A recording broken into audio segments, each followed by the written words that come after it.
convenu, je suis aujourd'hui dans un week-end d'initiation, spirituelle pour aller plus loin dans les enquêtes. Techniquement, c'est pas facile, on a des journées qui sont hyper chargées. Le but de cette journée, c'est aller plus loin dans l'initiation de la connaissance de soi, parce que quand on fait des enquêtes dans des lieux abandonnés, c'est important aussi de savoir gérer son stress, savoir qui on est, avoir une recherche sur le soi par rapport aux entités, comment elles viennent à notre contact, savoir prendre le temps de les ressentir. Il y a tout un ensemble qui commence déjà par la connaissance de soi. Donc aujourd'hui, je suis accompagnée de Thomas et de Denis. Ils sont magnétiseurs. En fait, présentez-vous. Ce sera plus simple. Allez-y. Donc bonjour à tous, moi c'est Thomas. Oui, je suis magnétiseur, je suis passeur d'âme, j'aide à la libération et des personnes dans l'incarné et des personnes dans le monde astral, tout comme des lieux dans cette même ambiance. Bien, bonsoir, moi c'est Denis. Donc, à l'instar de Thomas, je suis également magnétiseur. Je pratique le passage d'âme également et des soins donc sur les personnes, les lieux, le vivant et le non-vivant. Et nous vendons des minéraux en plus de très belle qualité. D'ailleurs, les minéraux ont un pouvoir, on est d'accord. Ils ont une énergie, oui, comme tout ce qui est vivant. Donc on s'en sert aussi pour des soins. Entre autres pour des soins sur les personnes, les animaux et pour améliorer l'ambiance générale, l'énergie dans un lieu. On est là pour fêter Saemen. Et Saemen, donc, vous allez nous expliquer ce que c'est, Saemen? Samen, c'est une fête. Alors, on a tendance à dire une fête païenne parce que c'est ce qui représente pour nous ces considérations énergétiques avant l'arrivée du christianisme. Mais Samen, ça remonte à bien plus loin que l'image celte qu'on peut en avoir et c'est quelque chose qui correspond à la terre entière, au-delà du monde celte. On peut le retrouver aussi dans le monde chamanique, dans le monde asiatique, dans la culture amérindienne. C'est le moment où la terre entre en introspection. C'est littéralement la fin de l'été. Alors pas au sens où les saisons nous le présentent, mais au sens où les énergies de la Terre vont quitter ce moment où elles sont dans la surface pour rentrer en introspection. C'est aussi une considération de l'énergie de lumière qui redevient ombre pour venir chercher à l'intérieur de soi tous ces éléments qui nous amènent à l'intériorisation, à la réflexion, à la recherche intérieure et pour pouvoir créer de nouveaux projets. C'est un moment également où tous les plans sont pratiquement réunis. C'est là où le voile entre le monde visible et le monde invisible est le plus fin. Donc on parle souvent de Samhain comme une représentation d'un contact avec les défunts, avec les personnes décédées. C'est le cas, mais pas uniquement. Samhain va toucher tous les autres plans qui existent avec le non incarné. Samhain, c'est ce qui a donné la Toussaint et c'est ce qui a donné Halloween. Donc aujourd'hui, on a fait des initiations parce que Denis et Thomas font très régulièrement des ateliers sur des thèmes différents. Vous avez plusieurs méthodes, plusieurs initiations possibles, pas toujours que dans le spirituel, mais aussi dans l'apprentissage de ce qui nous entoure, parce que ce qui nous entoure est large. Les gens qui me suivent, pour la plupart, ne connaissent que les défunts, mais il n'y a pas que les âmes des défunts qui nous entourent. D'ailleurs, quand on fait je me retrouve dans des lieux, effectivement, et si on se renseigne un peu, on se rend compte qu'il y a bien d'autres choses derrière. Toute énergie a des formes et toute forme a une énergie particulière. Donc, le tout, c'est de ressentir ces énergies et ça commence par justement des apprentissages, la bienveillance, les intentions. Je pense que de toute façon, ils savent, ils captent également, eux, de quelles intentions vous êtes munis, si c'est des choses positives, négatives, qui vous êtes. Je pense qu'on nous décortique, hein. On sait déjà à l'avance, donc de demander régulièrement est-ce que vous m'entendez, est-ce que vous me voyez? Oui, je crois qu'ils savent déjà avant qu'on arrive qu'on est là. Que ce soit des âmes de défunts ou des énergies autres, est-ce qu'on nous ressent? Est-ce qu'on nous voit et comment on peut nous voir? Nous, on n'y est pas de l'autre côté. Donc, on ne peut que supposer, et en fonction des médiums, on va avoir différentes interprétations. De mon point de vue, donc ici, c'est mon expérience, je ne peux pas dire qu'ils nous voient comme on se voit nous dans la matière. Ils nous perçoivent comme une lumière ou une énergie. Ils sont dans une forme, alors peut-être le mot obscurité est très fort, mais en tout cas une dimension qui laisse apparaître encore un lien avec le plan de la matière. Et ce plan de la matière, ils le perçoivent, mais pas vraiment comme on se voit nous avec nos yeux, presque comme on rêverait. Les yeux fermés, on imagine quelqu'un. Voilà, on pourrait le voir comme ça en y ajoutant une forme de lumière, d'énergie. Je pense, moi, personnellement, qu'ils peuvent nous reconsidérer comme ça. Il y a des tas de méthodes pour pouvoir déjà être bien, soit dans son corps au quotidien, et puis ensuite, il n'y a pas que les connexions avec autre chose, il y a sa connexion avec soi-même. Euh, Savoir repérer pourquoi on est mal aujourd'hui, pourquoi on est mal au quotidien, où sont nos faiblesses. Parfois, c'est des blessures d'enfance qu'il faut essayer de guérir et c'est pas toujours évident. Je crois que la plus grande difficulté, c'est d'aller chercher justement les blessures d'enfance pour pouvoir savoir qui on est en tant qu'adulte et pouvoir avancer. Savoir être dans le présent. Alors ça, c'est pareil. Il y a des gens qui sont dans le passé. Il y a des gens qui ont hâte d'être le lendemain parce qu'ils ne supportent pas leur présent. Donc, en fait, déjà, c'est pouvoir apprendre à vivre dans le présent. Et ça, c'est pour ça que je suis là aujourd'hui. C'est parce que c'est des choses qu'on croit connaître et en fait, on ne connaît pas grand-chose. Moi, je suis là depuis hier. Il y a beaucoup de choses qui me parlent. J'ai déjà fait beaucoup d'apprentissage sur moi depuis une vingtaine d'années et j'apprends encore aujourd'hui. Donc, on n'a jamais fini d'apprendre. Mais il faut savoir déjà avoir cette ouverture d'esprit, lâcher prise, ouverture d'esprit, intention, bienveillance. C'est les mots, voilà. On a beau, ça fait peut-être un petit peu cliché, mais c'est pourtant la vérité.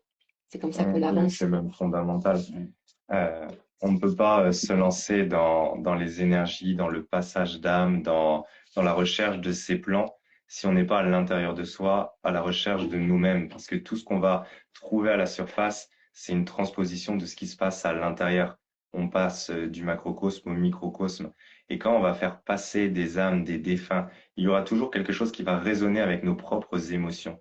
Et si on se retrouve, par exemple, confronté à une présence qui est triste parce qu'elle a perdu un être cher et que nous sommes dans une situation similaire, on va pas faire un bon travail si nous, on n'a pas guéri cette part parce que on ne pourra pas apporter la guérison à cette présence. Donc, tout cet aspect qu'on va chercher à l'extérieur de plan, de dimension, de présence, il se trouve avant tout à l'intérieur. Et c'est pour ça que le travail en énergie est totalement interrelié avec le travail, comme on l'appelle en New Age, en développement personnel, ou en tout cas en recherche de soi. Est-ce qu'il y a des moments propices à la connexion avec les énergies qui nous entourent? Quelqu'un qui veut contacter son père, par exemple, et qui s'initie depuis un moment, est-ce qu'il y a des moments propices, comme on dit par exemple, il vaut mieux se connecter à 3 heures du matin parce que dans la journée, vous n'aurez rien. Est-ce que c'est vrai ça? Alors, personnellement, de par mon expérience, bon, ça n'implique que moi, non. On est capable de contacter un défunt ou de faire un passage d'âme aussi bien à 9 heures du matin qu'à 15 heures, qu'à minuit, dans mon cas, hein, de par mon expérience. Hein. Et pourquoi certains défunts se manifestent naturellement et quand on les appelle, il ne se passe rien parfois? Alors, on est sur les grandes improbabilités de notre point de vue. On est face à des présences qui ne sont pas dans le même espace-temps que nous. Et nous, on caractérise notre journée par des créneaux horaires, par des heures et par des moments dans lesquels on va générer l'impatience. Le défunt n'est plus là-dedans. Il est dans un autre espace-temps. Donc, au moment où il va essayer de se connecter à nous, il n'est pas forcément dans la même relation que nous. De plus, le défunt va se connecter à nous. Il ne peut pas passer par notre mental. Donc, quand on ne s'y attend pas, on n'est pas dans le mental. Du coup, on peut se retrouver à observer des manifestations ou les ressentir. Par contre, quand on va chercher la communication, eh bien, on est dans une attente. Et on va être figé sur une attente de réponse de telle manière et on va rater la manifestation qui se présente autrement. Donc, c'est un mélange de tout ça, ce non-espace-temps, cette attente d'une façon de recevoir l'énergie ou les réponses qui peut justifier en partie ce côté assez opposé du défunt qui arrive à communiquer et qui nous squeeze quand nous cherchons à le rencontrer. Ouais, donc en fait, c'est plutôt subtil. Donc, c'est pour ça qu'on l'appelle le monde subtil. À force de faire des urbex, j'ai eu contact souvent avec Denis parce que j'ai eu des sensations différentes, souvent. Et des fois, c'était beaucoup plus fort, des fois moins fort. Et puis, il y a même aussi des fois où, quand je rentrais dans un lieu, au niveau énergie, c'est comme si on me refoulait et qu'on m'interdisait de rentrer. Donc, on se demande toujours, est-ce que c'est nous, est-ce que c'est notre propre peur qui fait qu'il ne faut pas que je rentre dans le lieu parce que j'ai peur moi, ou est-ce que c'est vraiment quelque chose qui est indépendant de moi-même, qui me dit, bah non, toi tu rentreras pas, je t'y autorise pas. C'est comme ça que j'ai découvert. Et il y a peu de gens qui le savent, qu'il y a des gardiens, qu'il y a aussi des égrégores. Les égrégores, ça peut paraître un nom complètement incroyable, et pourtant, les égrégores, surtout dans des lieux qui sont chargés d'énergie, comme le château de Vos que j'ai fait la semaine dernière. Le château de Vos, il a été construit en l'an 808 et c'est chargé incroyablement. C'est d'une force. Vous verrez, on va faire une vidéo avec Paranormal Area. Eux, ils vont faire leur vidéo sur leur chaîne YouTube et moi sur la mienne. On a vécu la même chose pendant 48 heures. C'était incroyable. Et là, c'est pas une légende. Il y a vraiment, d'une pièce à une autre, des énergies, des sensations qui sont incroyablement différentes et fortes. Il y a des endroits où on s'est vu refoulé, comme dans le cabaret. Impossible d'y mettre les pieds. On n'a pas pu y faire quoi que ce soit la nuit. On ne pouvait pas rester. Par contre, il y a des endroits où on sentait de la tristesse. On sentait vraiment de la tristesse. Il suffit de passer d'une pièce à une autre et là, on sentait vraiment une énergie qui était complètement différente. Mais il faut faire la distinction et c'est ça qui m'intéresse par rapport à mon public parce qu'ils suivent les enquêtes paranormales. Il faut aussi leur faire découvrir qu'il y a autre chose.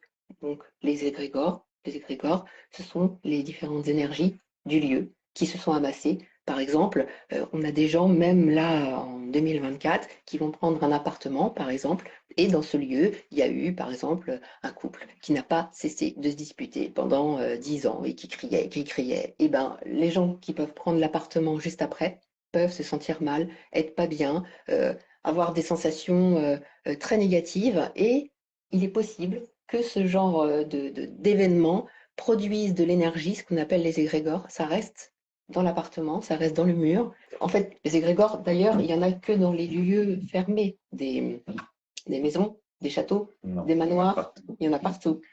Donc, par exemple, dans la forêt, il peut y avoir des égrégores. mais les égrégores, il y en a dans tout ce qui existe. Oui, il y en a dans la forêt. Mais vous allez même dans un parc d'attractions. Vous êtes dans l'égrégore du parc d'attractions. Celui-ci est positif. Vous avez des étoiles dans les yeux. Vous partez de ce parc, vous gardez les étoiles dans les yeux. Vous êtes toujours connecté à l'égrégore du parc d'attractions. C'est pas inhérent au lieu d'habitation. Les égrégores, c'est une réunion d'énergie de même forme qui va finir par s'amalgamer suffisamment pour prendre une forme d'autonomie. Mhm. On peut libérer des égrégores. On peut libérer des égrégores, tout à fait, tout comme on peut libérer les âmes. D'accord. Et il faut faire une distinction. Ça n'a rien à voir, les égrégores, avec le gardien d'un lieu. Est-ce qu'il faut distinguer justement ce genre d'énergie?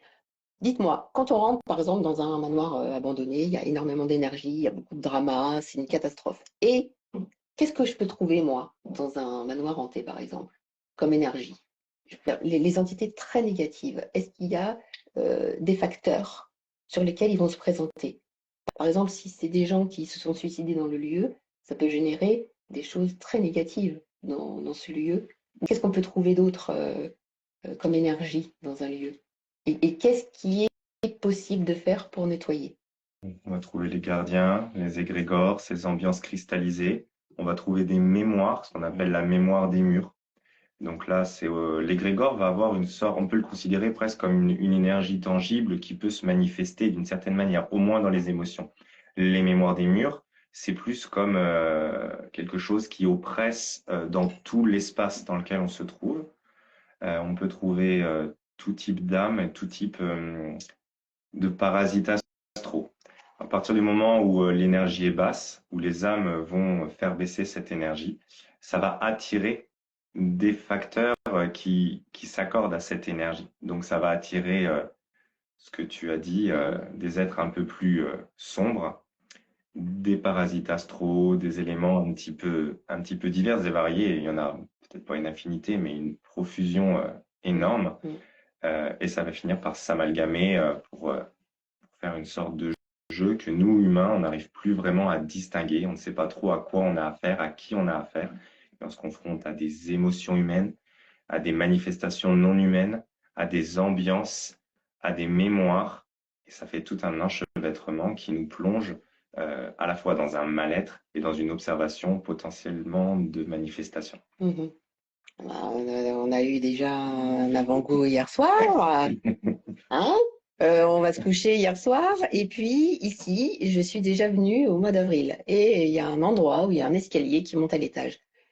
Et cet escalier qui monte à l'étage est pas loin des toilettes. J'y vais. Et là, j'étais toute seule. Et comme la dernière fois, je ressens une énergie hyper puissante.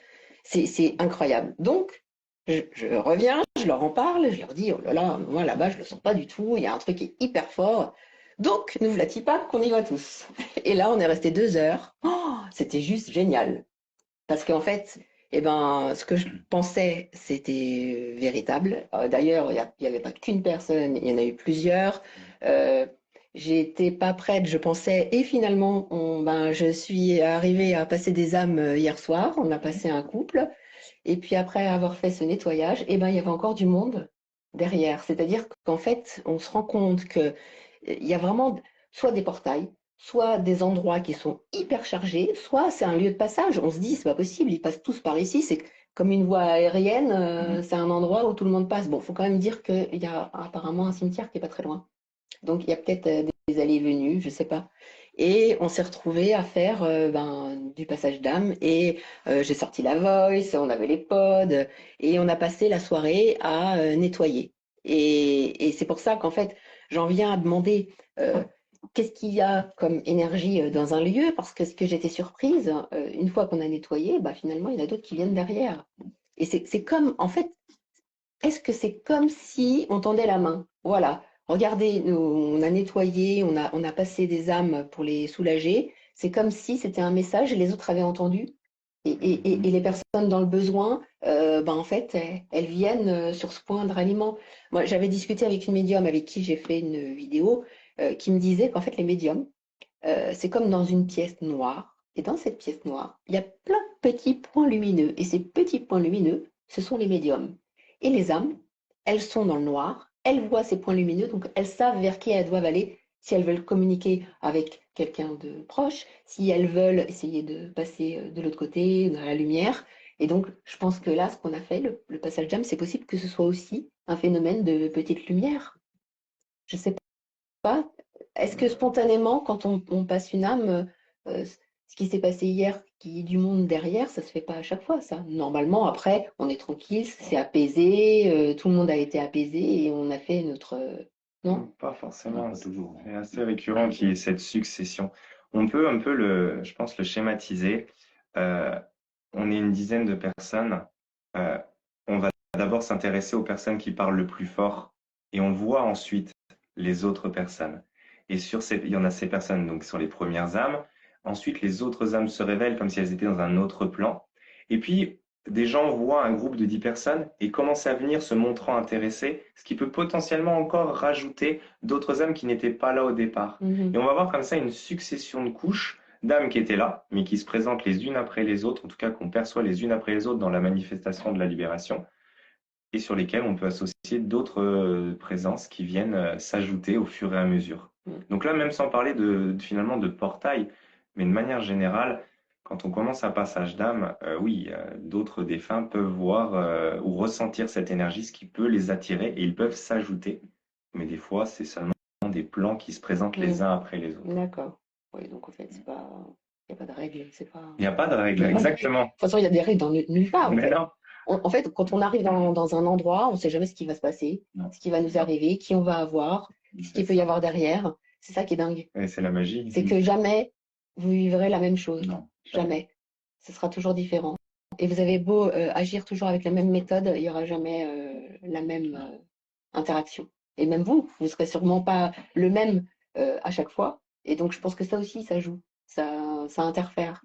Est-ce que la peur empêche les connexions? Je pense que déjà, la base, quand on fait ce genre de choses dans des lieux, par exemple, abandonnés ou autres, c'est la protection. Tout le monde ne sait pas se protéger. La protection peut se faire de plusieurs manières. Par les pierres. Moi, la meilleure protection, c'est notre lumière personnelle. Mm. On peut avoir peur, on a le droit d'avoir peur, c'est légitime. C'est pas ça qui doit nous empêcher d'agir. Mm. Mais derrière, on doit aller chercher à l'intérieur de nous cette lumière, ce soleil qui fait qu'on va rayonner autre chose que de l'ombre. Parce que si je suis dans une pièce complètement noire et j'allume une ampoule qui en permanence est alimentée par l'électricité, bah, l'ombre peut s'en approcher mais ne va jamais l'éteindre. Mm. Et c'est ça, plus qui doit servir de protection, c'est ce travail de rayonnement personnel. Et là, il n'y aura pas de méthodologie parce que c'est unique et propre à chacun. Euh, Si je me sens bien, si je me sens prêt, j'ai déjà une lumière. Mm. À moi ensuite de la faire grandir. Mm. Et tu parlais d'estime de soi. Je ne dois pas attendre d'avoir une estime de moi monumentale parce que sinon je n'agirai jamais. Et c'est l'action qui va petit à petit faire grandir mon estime de moi. Et mon ampoule va devenir de plus en plus rayonnante, de plus en plus lumineuse au fur et à mesure où je vais agir. Mm. C'est ça pour moi la meilleure Oui. protection. Et celle-là, elle est authentique, elle est propre à chacun. Et elle dépend d'aucun artifice Ouais. ou objet. Mm. Et ça n'empêche pas de se munir Exactement. d'objets. En fait, moi, depuis que je fais ça, je me suis jamais. En fait, moi, je me protège pas. Quand on nous dit est-ce que tu te protèges, je me protège pas forcément. En fait, j'y vais avec ma bienveillance, mes intentions. Je demande l'autorisation de rentrer dans le lieu ou pas. Maintenant, j'arrive à le ressentir, ce poids ou non. Le OK. Et il y a même une explo que j'ai fait. J'ai même senti que c'était OK, mais rapide. Là, il fallait que j'aille vite. Donc, j'ai été super vite. J'ai pris mes photos, j'ai fait mon truc et je suis repartie. Donc, la bienveillance personnelle, les bonnes intentions, je pense qu'à partir du moment où il y a ça, c'est déjà rien que ça, c'est une bonne protection. Et puis savoir ressentir les choses pour partir au bon moment s'il y a besoin. Bon, moi, je parle essentiellement des défunts parce que c'est ça qui intéresse mon public. Euh, il y a plusieurs catégories d'âmes, je pense. En tout cas, on dit des catégories parce que c'est plus facile à démontrer dans notre jargon à nous, mais suivant la mort de la personne, l'interaction ne va pas se faire de la même manière. Il y a des morts qui sont plus ou moins violentes et l'interaction avec nous ne va pas se faire de la même manière. Ils ne recherchent pas la même chose. Il y a des morts violentes où il est probable que le mort ne se souvienne pas de sa mort. Parce que au début, quand j'ai commencé le paranormal, on m'avait dit, tu verras, souvent, ils se souviennent de leur mort. Et je me rends compte en avançant que non, c'est pas vrai, pas forcément. Donc, il y en a qui se souviennent ou pas de leur mort. Quand on leur pose des questions, ben, en fait, ils répondent pas forcément à ça. Puis il y en a d'autres qui expliquent tout de suite ce à quoi on a affaire. La façon dont la personne est décédée a un impact sur notre interaction. Par exemple, même vous, si un jour vous voulez passer une âme, est-ce que c'est plus compliqué de passer une âme d'une personne qui est morte d'une mort violente plutôt que de quelqu'un qui est mort de vieillesse, par exemple? Pour avoir discuté avec pas mal de gens, j'ai des gens qui essayent de contacter un proche, un mari, un enfant, et suivant en fait leurs proches, il y a des fois où c'est des morts vraiment hyper violentes. Donc, malgré tout, il y a une recherche vraiment profonde de la personne qui reste de contacter son défunt. Par contre, j'ai eu des retours où ils disaient que ça paraît super compliqué parfois, que la personne en fait qui est décédée, et ben ça arrive qu'elles aient une forme de honte, donc elles ne se présentent pas à son proche. Donc là où j'en viens aussi à ça, c'est qu'il y a plusieurs catégories d'âmes, soit, et apparemment, d'après mon expérience maintenant, ça ne veut pas dire que c'est vrai, on garde notre personnalité après. Suivant la mort et suivant la personnalité de la personne, on peut très bien ne pas avoir possibilité de contact avec son défunt. Oui et non, c'est multifactoriel. C'est pas parce qu'on est avec du mort qu'on n'est plus face à l'humain. Et avec l'humain, on garde une différence significative en fonction de chacun. Donc, on peut avoir affaire à quelqu'un qui est mort de mort naturelle et qui a juste raté le passage et qui est prêt à partir. Tout comme on peut avoir quelqu'un qui est mort d'une mort naturelle et qui refuse catégoriquement de passer parce que, par exemple, il a une éducation judéo-chrétienne et a peur de l'enfer. Donc là, on va être confronté à des présences qui sont conscientes de leur trépas et on est déjà dans deux cas de figure différents. On peut avoir affaire à des défunts qui ne sont pas conscients qu'ils sont morts et on leur annonce, ils vivent le choc et tout de suite derrière, ils montent. Et d'autres, ils vivent le choc et ils le renient, ils le refusent. Donc c'est tellement variable. On peut avoir des âmes, tu l'as précisé, qui sont prêtes à monter et c'est le vivant qui le retient parce qu'il n'a pas fait son deuil. En fait, on est dans de l'humain. Quant au caractère, pour moi, ils gardent leur caractère plus que leur personnalité. D'accord. Parce qu'ils ont encore une forme de libre arbitre, mais c'est plus, oui, si on avait affaire à quelqu'un qui avait beaucoup d'humour, il peut sortir des blagues. Quelqu'un qui avait un sale caractère, il va vraiment le démontrer. De là à parler complètement d'une personnalité, je pense qu'il y a quand même quelque chose qui s'échappe au moment où on passe de l'autre côté, qu'on en ait conscience ou non. Ouais. Je confirme. Vous avez même des âmes qui, on a été confrontés à ça, qui ne veulent pas qu'on les aide à monter, qui veulent passer d'elles-mêmes. Là, on a vécu ça dans un château. Et donc le travail autre, mais le monsieur là, ne voulait pas qu'on l'aide en fait. Il nous a dit, voilà, il nous a fait comprendre, moi je veux passer de moi-même. Ouais, c'est ça, il y a des gens qui ne veulent pas passer. Hein. Non, mais là, il est passé. Hein. Mais il ne voulait pas qu'on l'aide. Hein. Il a décidé que voilà, c'est moi qui partirais tout seul. Voilà, vous ne m'aiderez pas. Donc il y a eu un travail en amont, effectivement, mais il y a aussi ce genre on peut rencontrer ce genre d'âme aussi. Oui. Ouais. Et est-ce que dans un château comme Vos, par exemple, qui a été construit en l'an 808, c'est possible de faire passer des âmes de l'an 808? Oui. Qu'elles soient plus anciennes ne pose pas de problème. Non. Il peut y avoir toujours des âmes errantes de l'an 808, il y avait des chevaliers, il y a des gens, il y a eu beaucoup de guerres, là, château de Vos, il y avait des gargouilles, il y a eu des guerres, des tas, voilà, c'est la barbarie totale, pure et dure du Moyen-Âge, donc des morts, il y en a eu à l'appel, et il y en a peut-être qui sont effectivement dans l'attente. Ouais. Mais alors, imaginons qu'on aille au château de Vos, chercher justement ces âmes qui sont très lointaines. Est-ce que dans ce cas-là, vous pensez qu'elles viendraient vers nous directement pour chercher de l'aide?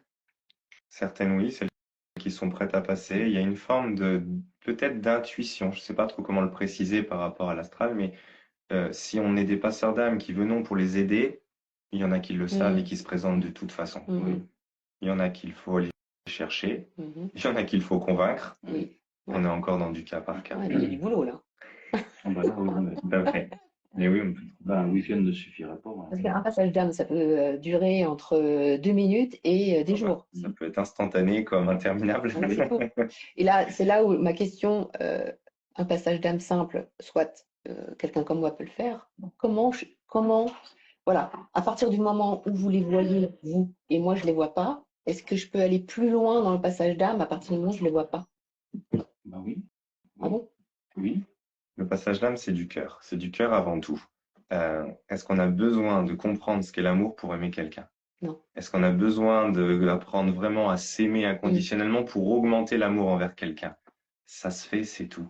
Donc à partir du moment où on a envie, pour des bonnes raisons, pas seulement pour gonfler notre ego et dire super, je suis un passeur d'âme avec l'aspect élitiste et égotique que ça représente, c'est accessible à tout le monde.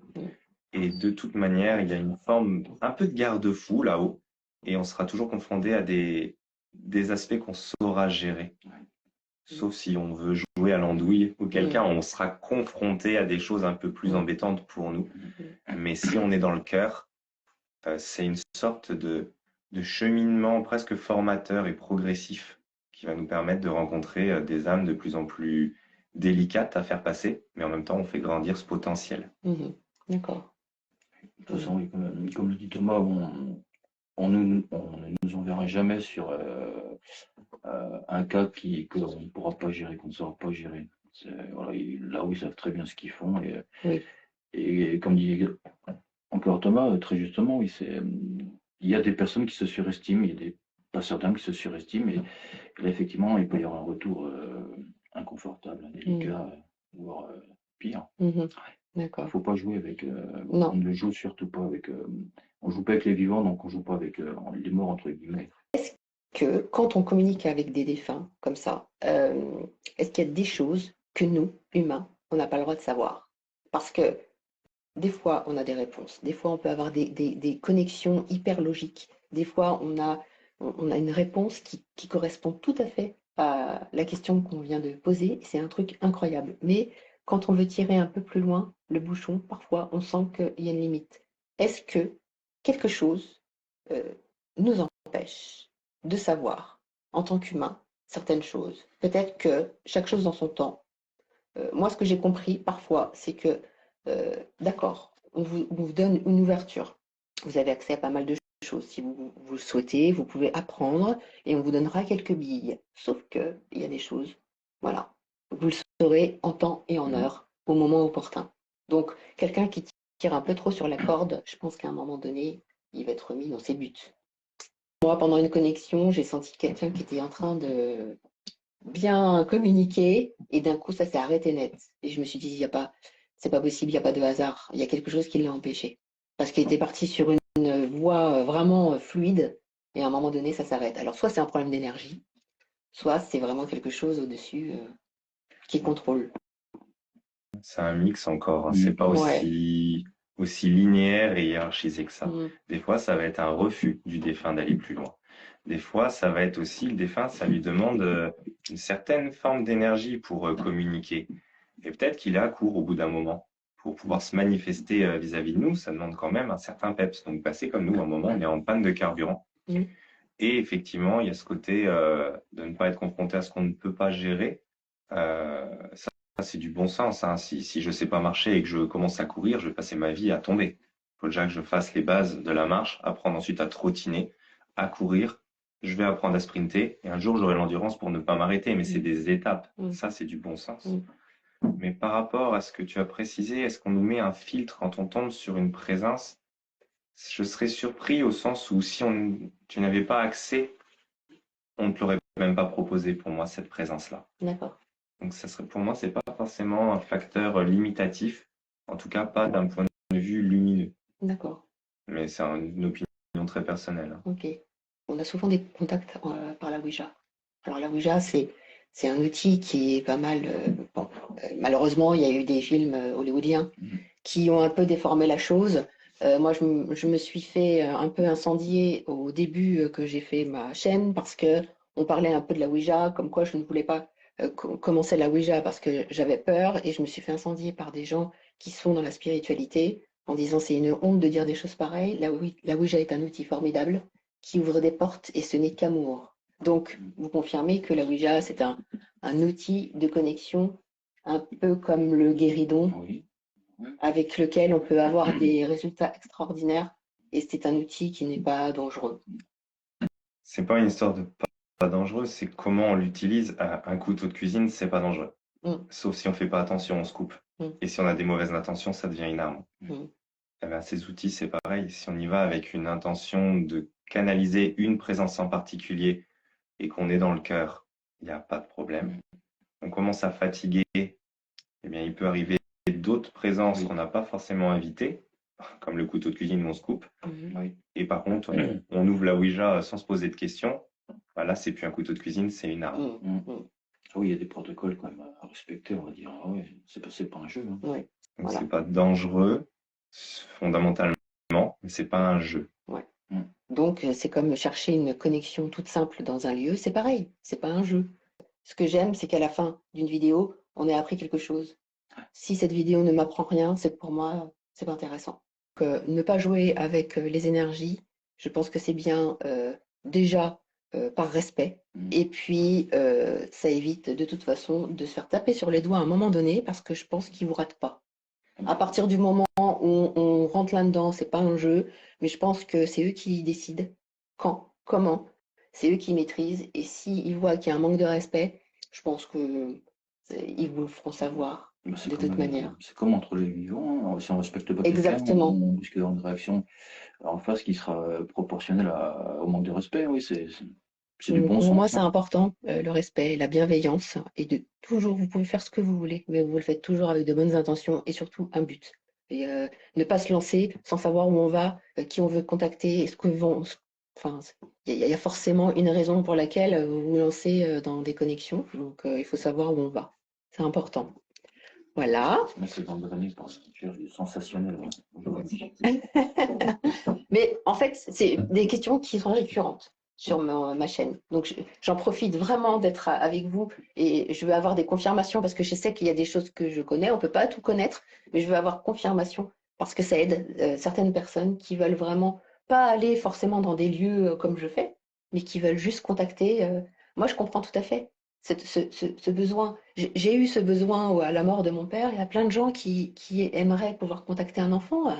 Perdre un enfant, j'ai des femmes qui ont perdu des enfants. Je trouve ça euh, tellement beau si elles peuvent avoir un contact, ne serait-ce qu'une ou deux fois, mais savoir que tout va bien derrière. Une maman, elle a besoin de savoir que tout va bien. Tout à fait. Donc, Oui, euh, là, on est dans un objectif légitime oui, et sur le fond lumineux. On exactement. n'est pas dans une quête de sensationnel, comme dit Voilà, Jenny. ouais, c'est ça, C'est autre chose. exactement. Alors, la quête de sensationnel, elle peut être magique les premières fois. Ça permet aussi de passer du doute ou du pourquoi pas et se dire, mince, donc c'est vrai.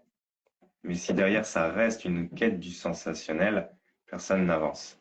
Il faut que cette quête du sensationnel initial devienne ensuite soit un objectif d'aide, soit un aspect qui nous amène à grandir et pas seulement du sensationnel. Mm. Il y a des films pour le sensationnel. Ouais, c'est ça, non, mais c'est vrai, c'est du Spielberg hein, après. Hein. Moi, ma façon de faire, c'est si je rentre dans un endroit, mettons, je repère une maison qui est en ruine ou qui est abandonnée, avant d'entrer, je demande si je peux rentrer, si je suis autorisé. C'est comme si quelqu'un rentre chez moi alors qu'il n'a pas sonné et puis il rentre. Mm. Enfin, il faut se mettre à la place des âmes qui sont encore potentiellement dans le lieu, qui n'ont pas forcément connaissance qu'elles sont décédées. Je vois quelqu'un rentrer chez eux, enfin, il peut y avoir une réaction. Voilà, Bien sûr. moi, ça me plairait pas, mais n'importe qui d'entre nous, que quelqu'un rentre chez moi sans sonner, bonjour, voilà. Moi, j'identifie les âmes des défunts, mettons, comme les vivants. Je me comporte de la même manière, dans le même respect. Voilà, je me vois pas rentrer chez Thomas ou chez toi ou chez Yannick, voilà, sans prévenir, sans ouvrir la porte, tiens, coucou, Exactement. c'est moi. Même si c'est abandonné d'ailleurs. Oui, voilà, oui, oui, tout à fait, oui, oui. Demandez les autorisations. Vous aurez le oui ou non, vous le ressentirez, vous l'aurez. Voilà. Si vous ne savez pas faire de passage d'âme, peu importe, faites, mettez-y du cœur, mettez-y des mots. Ça peut peut-être apaiser si ça ne fait pas partir. Mais vous êtes là pour un autre objectif que prendre des photos, des vidéos, entendre un PV. Ouais, chouette, super, merci, au revoir. Moi, je suis pas dans cette philosophie-là. Certains le font, pourquoi pas, mais moi, non. Non. Bah, il faut aider. Enfin, c'est si on peut le faire, enfin, on peut tous le faire. Mais mettez-y du cœur et ça peut peut-être apaiser si ça ne fait pas partir. Voilà, c'est pas un jeu. Exactement. Non, Il faut du je suis respect. d'accord. Je suis vraiment d'accord. Et puis remercier, et puis la gratitude. Voilà. Enfin, moi, je remercie et je suis dans la gratitude toujours. En partant.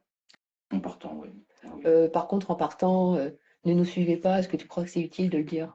Bon, S'ils ont envie de te suivre, ils te suivront. voilà. Ça c'est une phrase qui est répandue. C'est une phrase Mais dans toutes fausse. les enquêtes, Ouais. ne nous suivez pas. C'est une phrase bidon. Enfin, S'ils bateau. ont envie de te suivre, ils te suivront. Voilà, oui. Oui, oui, voilà. C'est pas nous, petits vivants, qui allons les empêcher de nous suivre. Hein. Par contre, pour éviter d'être suivi, justement, je pense que tout ce qui est Un sauge. oui, la sauge, est-ce que ça peut être utile de se nettoyer? Non, ça sert à rien. Enfin, si le défunt a décidé de nous suivre, Oui, peu importe la sauge, hein. Tu peux mettre de l'encens comme tu veux, tu peux même le il sera fumer. content, il sera sur nous et ça sentira bon. Donc... oui, non, s'il a décidé de nous suivre, il va nous suivre de toute façon. C'est qu'il a des raisons pour ça. Non, c'est pas la sauge qui l'empêchera d'être. Si on pense qu'on nous a suivis et que quelqu'un est chez nous, du coup, comment on peut faire pour purifier le chez-soi? Comment on peut purifier son appartement, sa maison, si on pense qu'on a Sur le quelqu'un? fond, oui, la sauge en tant que telle va amener une énergie positive. Bon, ça reste quand même un nettoyage, on fait les poussières, on ne fait pas sous les meubles. Donc c'est déjà génial, mais voilà, le défunt qui est accroché à nous, qui vient s'installer, si c'était juste parce qu'il a vu en nous un potentiel de passage, c'est ce que disait Denis. Une prière, alors une prière dans quelque chose auquel on croit. Si je ne suis pas du tout dans la foi catholique et que je vais réciter le Notre Père par principe ou par peur, il y a peu de chances que ça marche. Donc, je vais trouver quelque chose qui résonne pour moi. Alors, peu importe ici la croyance, la religion, la philosophie ou les conceptions et considérations, c'est qu'est-ce qui résonne pour moi? Et là, je vais le proposer. Et rien que ça, déjà, ça va l'aider, ça va l'accompagner. La gratitude aussi, si on arrive à le mettre. Et D'accord. très souvent, le pardon. Le défunt est souvent en quête de pardon. Et juste dire à haute voix, pardonne-toi, quoi que t'aies fait, moi je te pardonne. C'est déjà un beau potentiel de libération. Ouais. Je ne te juge pas. Même si c'est pas un défunt proche, ça peut être des défunts Encore qui n'ont mieux rien. si c'est pas un défunt ouais. proche, parce que il va, Parce que des il fois, il y a sera, des présences qui n'ont rien à voir avec notre famille. Hein. et pour le coup, il sera encore plus touché que quelqu'un qui le connaisse pas et qui ne le juge pas, lui apporte le pardon. Et c'est pas juste des mots, parce qu'on n'a pas le jugement à ce moment-là. Donc oui, ça marchera aussi très souvent dans ces cas-là. Okay. Et puis si le défunt décide de s'accrocher envers et contre tout, bah là, il va falloir faire appel à une aide extérieure, bien évidemment. Exactement. Donc on parle des défunts, mais il y a évidemment des mondes parallèles. Il y a plusieurs formes d'énergie. Il y a des créatures, le petit peuple. Il y a plusieurs formes de présence qui nous entourent au quotidien. Tu vas nous parler un petit peu brièvement, mais c'est un peu toi, c'est un petit peu ta spécialité. Mais est-ce que avant d'aller justement dans ce détail, est-ce qu'on peut quantifier le nombre de mondes parallèles qui nous entourent? Oui. Oui, c'est vrai? Oui, on peut le quantifier, mais alors, parce qu'on on va résumer, parce que chaque plan, chaque univers, chaque monde, chaque dimension, chacun les appellera comme il veut, il y a encore des couches là-dedans. Ouais. Mais si on doit parler des plans en tant que tels, des dimensions, on en compte 24 dans notre système solaire et 72 dans notre galaxie. Et ça, c'est dans ce qu'on appelle notre octave. Imaginez une partition de musique. Et là, à notre octave, on va avoir 72 dimensions. Mais on a une octave supérieure, une octave inférieure, et c'est infini comme ça. Mais nous qui sommes incarnés dans cette troisième dimension, la dimension de matière, on va compter 72 dimensions. D'accord. 72. Est-ce que c'est pas un hasard, 72? Non, les chiffres reviennent souvent, c'est toujours les mêmes. On est J'imagine. dans des logiques qui nous dépassent. Mm. Alors, tous les plans ne sont pas forcément habités. Par exemple, on est en troisième dimension. La première et la deuxième dimension ne sont pas habitées. La première, c'est la porte d'entrée de notre octave. Et la deuxième dimension, c'est la transition entre la matière et l'énergie. C'est l'atome. Donc là, c'est pas en tant que tel habité. Après, on a des dimensions, la plupart sont habitées et certaines, non. D'accord. Bon, après, c'est une autre histoire. Hein. C'est une autre histoire. Il faut rentrer dedans pour. Là, il faut on passe à un haut level là, qui est là, mais dépasse. Si vous voulez en savoir plus, je vous invite d'ailleurs à aller à visiter le site de Thomas. Il a énormément de choses sur son blog aussi en ligne. Vous allez sur Libère-toi sur Google et vous verrez, vous allez vous faire plaisir. C'est extraordinaire. Il explique un tas de choses. Il y a des formations, des stages. Oui, le blog, oui. C'est complètement différent. Aussi gratuitement ses connaissances, ses expériences. D'ailleurs, les créatures les petits peuples. ou le petit peuple. Alors là, le petit peuple. Ouais. Alors, faut être bref parce qu'il y a des gens qui vont peut-être pas capter ce qui se passe. Mais j'ai eu un semblant d'initiation, un début d'initiation la dernière fois que je suis venue. Et effectivement, j'ai ressenti des choses. Bon. Mais qu'est-ce que Petit peuple. le petit peuple? Allez, le petit peuple, on s'ouvre à la magie. J'ai envie d'en parler parce que j'aimerais en faire. J'aimerais aller. Et on s'ouvre au merveilleux, mais en lui donnant une chance d'être non imaginaire. Nous, occidentaux, qu'on soit religieux, croyants ou même profondément athées ou bordés de principes, si on nous parle d'ange ou d'ange gardien, on peut accueillir l'idée. Si on nous parle de dragon, ça nous dépasse, c'est des contes et des légendes. Mais si on transpose ça en Chine, qu'on leur parle d'ange gardien, ça va les dépasser. Si on leur parle de dragon, c'est acté. Donc si on part de ce postulat, on peut s'ouvrir à beaucoup de choses. Si on va en Écosse, en Irlande, on va entendre parler de gnomes, de trolls, de léprechaunes. Ça fait partie, nous, de ce qu'on considère le folklore, mais c'est un folklore qui est reconnu par l'État, qui va réorganiser des déplacements d'autoroutes pour ne pas saccager des lieux dans lesquels ces créatures sont considérées. Si on part en Amérique latine, si on part en Australie, on va avoir des considérations. Et si on prend tout ça, on peut se poser la question de se dire si c'est valable chez les uns, pourquoi ça ne serait pas valable chez nous? Et donc, ce qu'on appelle le petit peuple, le beau peuple, les bons voisins, les créatures, eh bien, ça va s'apparenter aux êtres de nos contes et légendes. Et là, à nous de voir si nous avons inventé les êtres de nos contes et légendes, les lutins, les fées, ou si les êtres de nos contes et légendes nous ont inspiré ces histoires qu'on est venu ensuite raconter. Et c'est quand même étonnant, on peut se dire que tous les enfants nous parlent, sans qu'on les ait prévenus, d'amis imaginaires, voient des lutins, voient des fées, voient des licornes.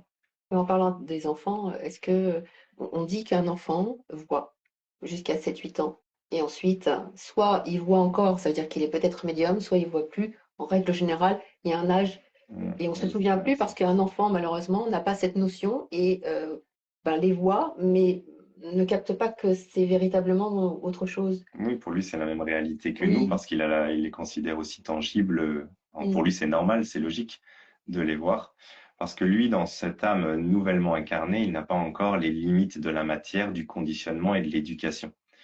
Mais petit à petit, eh bien, il va faire du mimétisme avec les adultes, et les adultes ne voyant pas et ne considérant pas ses présences, il va faire comme eux, il va les oublier. D'accord. Après, à l'adulte d'essayer de retrouver son âme d'enfant et de retrouver cette connexion. Donc, il est possible après de pouvoir... Il est possible déjà juste en jouant le jeu et en s'ouvrant à l'idée qu'une promenade en forêt, on peut percevoir des ondes, des choses, des illusions, dire « Ah, cet arbre ressemble à un visage », c'est un début. Et petit à petit, ça s'ouvre à partir du moment où on donne la chance à ce monde de se présenter à nous. D'accord. Il ne faut rien d'autre. Et des offrandes aussi? On peut faire des offrandes. Les offrandes, c'est quand on commence à travailler avec eux, à interagir avec eux. Mais si on parle de déjà les considérer et se dire, alors, est-ce que ce que Thomas raconte, c'est vrai ou pas? C'est déjà aller dans la forêt, à leur rencontre, dans la nature, parce que c'est beaucoup plus facile, même s'il y en a en ville. Et là, c'est s'ouvrir à l'idée qu'on va voir autre chose que des feuilles, des arbres, et que même si, alors on pourra toujours se dire c'est une illusion d'optique, c'est une ombre, c'est le soleil, mais il arrive des moments où on va lutter contre des évidences pour essayer de garder l'aspect adulte. Et ben, c'est à ce moment-là qu'on va devoir dire ok, stop. Et si j'essayais juste 5 minutes de redevenir l'enfant émerveillé?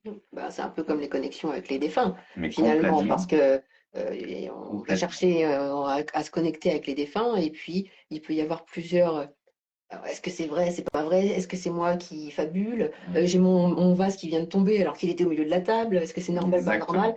Voilà, c'est exactement la même chose. Donc pourquoi est-ce qu'on peut se permettre de croire aux défunts et de pas croire aux autres possibilités? Oui, exactement. Et ben après, à chacun de faire sa propre C'est ça qui est opinion. beau. Exactement, mais ça reste purement personnel. Tout ça, c'est du cœur. Mais tout est Et ça personnel. doit appartenir à chacun. Évidemment. Donc, c'est pas facile de partager sa notion à soi, la notion des choses, notre vision du monde à soi. C'est pas facile de la partager, surtout du public. C'est pour ça qu'il faut y aller crescendo. Il faut que les gens sachent des choses qui existent. C'est pour ça que je voulais pas rentrer forcément dans les détails aujourd'hui, mais je veux que les gens sachent qu'il y a des choses qui existent. S'ils ont envie de s'y intéresser, eh ben, au contraire, je trouve ça exceptionnel d'avoir envie d'aller pousser un peu la curiosité, mais il faut savoir qu'il n'y a pas que ce qu'on voit dans les vidéos. Il y a bien d'autres choses. C'est une palette immense et c'est un travail sur soi du quotidien. C'est comme si on veut faire le marathon de New York, eh ben, on ne va pas faire un marathon de New York en courant une semaine. On va faire un marathon en s'entraînant 1 an, 2 ans, 3 ans, 10 ans. Et là, c'est exactement la même chose pour avoir des connexions avec les défunts ou autre chose. C'est un apprentissage de soi, un travail au quotidien. Et puis, voilà, c'est un entraînement. Tout à fait. Oui, c'est ça, exactement. Et le point de l'entrée, c'est de s'offrir le droit de ne pas être borné. C'est soit cette histoire de petit peuple, d'esprit de la nature, ça résonne. Dans ces cas-là, c'est let's go. Soit ça me parle pas. Aujourd'hui, ça me dépasse. Et on s'arrête là. Mais le ça me dépasse laisse l'ouverture à peut-être qu'un jour je vais le rattraper. Et pas, c'est des conneries. Juste ça. Parce que moi, personnellement, je conduis ma voiture, ça me dépasse de savoir comment un moteur fonctionne. Mais elle roule, ma voiture. Mais c'est ça. Mais en plus, oui, non, mais c'est vrai. Et puis, respecter ce que l'autre pense. Parce qu'à un moment donné, on ne sait pas ce que la vie nous réserve. Exactement. Et on peut changer complètement de perception de choses, de la vie. On le voit d'ailleurs, on en a parlé tout à l'heure. Et moi, je vais m'intéresser au cas de personnes qui ont eu des EMI. C'est super intéressant parce que toutes les EMI sont complètement différentes. On a des retours d'expérience où il y a beaucoup de similitudes, même si tout le monde n'a pas vécu la même chose de la même manière, il y a toujours un point commun.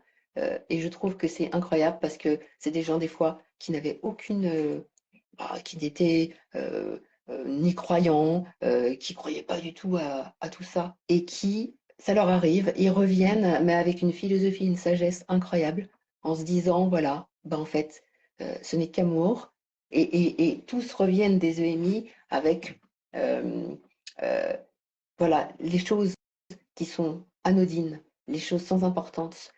Je me dispute avec mon conjoint parce qu'il fait mal la vaisselle. C'est des choses de la vie qui ne sont pas utiles. C'est de l'énergie négative qu'on donne pour rien. Et c'est comme des personnes qui vont revenir d'une maladie, d'un cancer ou d'un grave accident de voiture. Ils reviennent à la vie, enfin, et en règle générale, tous ces gens changent. Et c'est comme ça qu'on devrait tous être. Sans avoir eu d'impact fort ou violent, on devrait avoir cette ouverture d'esprit. On est quand même en 2024, on n'est pas en 1850. On est dans une société qui conditionne un système de perception qui ne va pas dans cette direction. Oui, et on est en France. Et en France, oui, on est vraiment, par rapport à la Belgique, par exemple, complètement, enfin, je ne vais pas dire arriéré, c'est un terme un petit peu fort, mais on est en décalage sur mais plein de peut-être que choses. c'est tant mieux, parce que ça nous laisse l'opportunité de s'ouvrir à ce qui résonne pour nous et pas ce qu'on nous dit. Et plutôt que nous ouvrir petit à petit, on y va avec quelqu'un, on y va à notre rythme. Et puisque cette société, on peut se dire, bah, elle ne me convient pas, mais qu'est-ce qui nous convient? C'est là. Et là, on va rencontrer tout ce qu'on a évoqué et plus encore. Oui. Donc, on en revient au fait que dans la vie, il faut prendre que ce qui nous parle. Ah oui, s'il y a des choses qui t'arrivent à toi et qui ne te parlent pas, ne le prends pas. Exactement. En règle générale, ce qui ne nous parle pas, c'est que c'est pas pour nous. Donc, ou alors ça peut le faire pour non, plus tard. Quelque chose, voilà, pour plus tard, exactement. Ça me dépasse aujourd'hui, mais je m'ouvre à la possibilité que demain, ça m'offre quelque chose. On va peut-être, après, pas trop tarder, on a pas mal de choses à faire derrière. J'aurais une question. À votre avis, quel est le message, leur message en règle générale? Est-ce qu'ils ont un message à nous transmettre et ce serait lequel? Il semblerait que certaines personnes qui reviennent de EMI, on leur dit, mais qu'est-ce que tu as donné, toi, dans ta vie humaine? Qu'est-ce que tu as fait de bon pour les autres? Le message de l'au-delà, pour vous, ce serait quoi? Pour moi, le message, alors, mais comme dit Thomas, c'est très subjectif, hein. Moi, le message ce serait la mort n'existe pas. N'aie pas peur de mourir, n'aie pas peur de vivre. Voilà, on continue. Parce que l'amour comme message, c'est très cliché quand même. Ça nous fait une belle jambe. Oh. Parce que si c'est aussi simple, qu'est-ce qu'on en fait? On serait tous en train de s'aimer les uns les autres, oui, d'accord, mais c'est un message redondant qui n'aboutit à rien et ça n'a aucun sens parce que l'amour, on ne peut pas le comprendre en tant qu'humain incarné. On ne peut que l'expérimenter. Donc nous le dire avec des mots, n'importe quel roman à l'eau de rose nous le pond. Ouais, moi je suis assez d'accord. Le message qui va nous dire la mort n'existe pas et profite de la vie, juste ça. Ouais. Et ça déjà c'est très compliqué. Chaque jour, mais tout d'un coup profite de la vie, c'est ok. Ça, est-ce que je peux pas installer une forme de méthodologie à l'instant T pour essayer de me diriger, mais dire apprends à aimer. Il n'y a pas de manuel. C'est pour ça que j'ai commencé ce live avec des vidéos paranormales qui faussent aussi certainement les choses parfois. Parce que ce que je vous dis, là, c'est dans des films, c'est dans des vidéos. Il y a des retours de EMI où ils parlent de ça. Oui, on m'a dit qu'il fallait de l'amour. Qu'est-ce que j'ai donné comme amour? L'amour revient dans pas mal de vidéos. Donc, c'est bien aussi de pouvoir mettre l'accent sur autre chose. Sur le fond, c'est vrai, mais à condition qu'on se fasse notre propre définition de l'amour. Parce que si c'est alors tu t'es pas dirigé sur l'amour inconditionnel, on fait ce qu'on peut quand même. Oui, donc là, c'est un non-sens. Et c'est plutôt apprends à t'aimer, c'est apprends à aimer ta vie. Et là, ça peut prendre sens. Ok, qu'est-ce que je n'aime pas dans ma vie? Je le jette. Qu'est-ce que je veux faire dans ma vie? Je me l'autorise. Et rien que ça, c'est deux portes. L'une qu'on ferme, l'une qu'on ouvre. Et qui vont nous diriger vers l'amour. Mais le message, il est plus là, c'est ouvre la bonne porte. Oui. Que l'amour tout court. Oui, et puis l'amour. Ça nous fait un sacré objectif à atteindre. Il y a des gens qui n'ont pas forcément à multiplier l'amour. Non, je pense que c'est un vieux cliché, ça, qui est redondant, qui est récurrent. Voilà, si. Moi, pour connaître un ami qui a vécu une EMI, lui, il n'a pas vécu ça. Dans son livre, il en parle. On ne lui a pas dit est-ce que tu as bien aimé, est-ce que tu as suffisamment fait d'amour et tout. Non, pas du tout. Alors, je pense que peut-être que les EMI, en fonction de chacun, du vécu avant cette EMI, peut-être que ça compte, hein, je ne sais pas, mais lui, il est revenu avec d'autres messages, mais il n'a quasiment pas dit ah, t'as pas aimé ça. Déjà, il n'y a pas de jugement, personne ne te juge là. C'est lui qui a dû se faire son propre jugement, sa propre autocritique. Et, parce qu'il explique dans son livre, hein, et son grand-père qui l'accompagne lui dit, mais moi, nous, on n'est pas là pour te juger. Ce que tu as fait, c'est parce que tu avais envie de le faire, quoi, voilà. Mais lui, il parle pas beaucoup d'amour, un petit peu, mais pas plus que ça. Il y a d'autres thèmes beaucoup plus importants pour lui de ce qu'il a ramené de son ami, en fait. Oui, effectivement, comme je disais, tous les cas sont différents avec des messages en retour différents. Et l'action de la personne qui l'a vécu aura une action différente dans le quotidien vis-à-vis des autres ou de soi. Il y a un retour qui est le même de toute façon. Oui, tout à fait. Puis un point commun, c'est que moi, toutes les personnes que j'ai entendues, enfin les quelques personnes dont Frédéric, qui avant de vivre cette EMI, il avait une peur bleue de la mort. Il a vécu ça, il est revenu, il n'a plus peur de la mort. Et lui, c'est le message qu'il fait passer, comme on vient de dire, il dit, n'ayez pas peur de la mort, ça n'existe pas, mais comme le super écrivain Alix, je ne sais plus comment, la mort n'existe pas. Oui. Voilà. Oui, c'est ça, Stéphane Alix. Voilà. Vivez. Voilà. Et puis le message, c'est l'amour, l'objectif, est-ce que tu as assez aimé, etc. En fait, c'est est-ce que tu as fait de ton mieux. Ou est-ce que tu t'es un peu reposé sur tes lauriers? Ça, à la rigueur, on peut le prendre, parce que faire de son mieux, bah, c'est aller vers l'amour, effectivement. Mais là, c'est un objectif qu'on peut comprendre. Est-ce que là, je fais de mon mieux? Si c'est oui, c'est déjà beaucoup. Si c'est non, bah, qu'est-ce que je peux faire de plus ou de moins? Et si on lui dit juste aller vers l'amour, c'est un objectif absolument inatteignable en une vie. Comment ça peut motiver? Alors, On est plus perdu, je trouve, qu'aiguillé. Donc, si le message, c'est nous dire l'amour, bah, on est mal. Oui. Mais j'aime aussi quelqu'un qui peut expliquer ce qu'est l'amour. Moi, je ne sais pas, je peux te... Voilà. Donc, on va pas tarder à conclure, mais moi, ma question, par exemple, pour conclure, qu'est-ce que vous diriez pour conclure? Est-ce que vous avez un message particulier? Est-ce que ça peut être un bilan de vos expériences au quotidien? Ce que vous ressentez là tout de suite maintenant? Quel serait votre message et votre état d'esprit? Ça serait un peu reprendre ce qu'on a dit. Si tout ça, ça vous appelle, si ça vous intéresse, ne luttez pas contre cet appel. Si ça vous fait peur, c'est normal.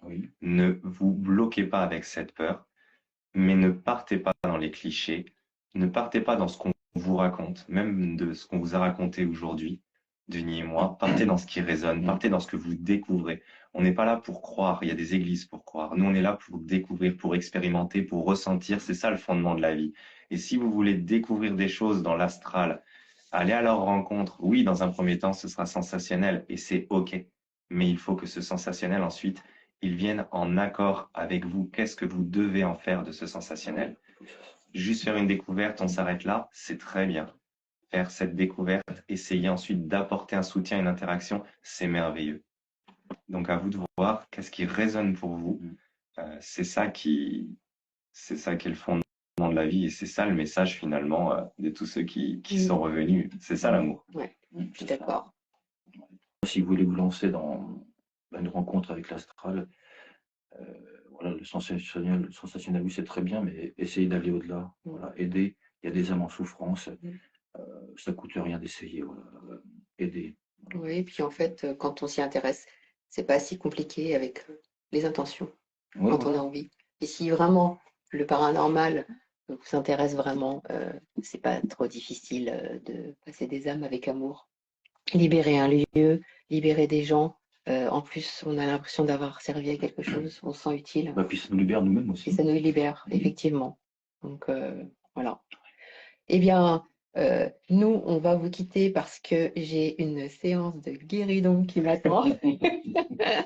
Merci Denis. Merci Sandrine. Merci Thomas pour ce week-end absolument formidable qui n'est pas terminé parce que figurez-vous que demain c'est une journée spéciale passage d'âme. Oh donc je vous tiendrai au courant. Merci encore. Merci à vous pour votre gentillesse, accessibilité et puis surtout votre partage. Vous partagez tellement sincèrement.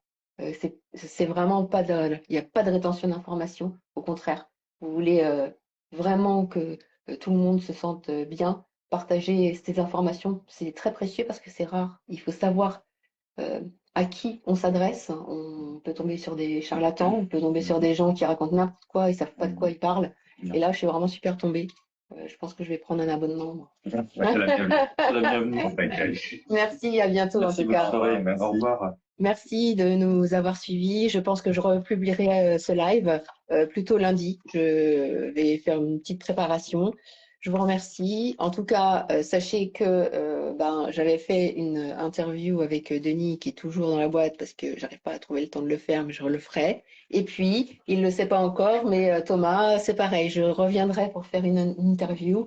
C'est super intéressant de vous offrir aussi, vous, le public, des choses voilà, qui peuvent vous faire évoluer au quotidien et surtout, voilà, essayer d'avoir une ouverture d'esprit et une vérité qui puisse être un peu plus solide que ce que vous pouvez voir des fois dans des vidéos d'une heure. Merci à vous, à bientôt. Et puis en tout cas, c'était un live un peu particulier. Justement, on est dans la période Halloween, Toussaint, les morts, ça mène. Donc c'était important aussi de pouvoir se pencher là-dessus.